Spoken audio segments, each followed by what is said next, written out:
जय श्री बाबा केदार। आज है 11 तारीख और आज की अपडेट ये है, मंदिर में बहुत सुंदर दर्शन हुए और साथ में जो यहाँ पर स्ट्राइक लगा हुआ था वो स्ट्राइक ख़त्म हो गया है।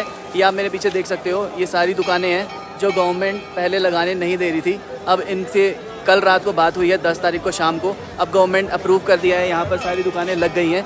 तब स्ट्राइक ख़त्म हो गया है और प्राइवेट जितने भी रूम्स थे लोगों के अब वो उन्हें मिलने शुरू हो जाएंगे, जितने भी यहाँ पर प्राइवेट, ये आपको आगरा हाउस दिख रहा होगा यहाँ पर। सो ये सारे रूम्स अब दे रहे हैं और मंदिर में प्रसाद लग गया है। सो यही बात हुई थी और बाबा की दर्शन, बाबा की कृपा हुई। सो यहाँ पर सारा स्ट्राइक ख़त्म हो गया है, भक्तों को दिक्कत नहीं होगी, नहीं तो कल 10 तारीख को भक्तों को बहुत ज़्यादा दिक्कत हो रही थी। सो बाबा की कृपा है, जो स्ट्राइक हट गया है और आप भक्त आराम से आ सकते हैं केदार बाबा के दर्शन करने।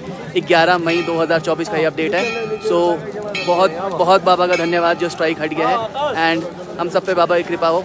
जय श्री केदार, जय श्री शंभू, जय श्री केदार।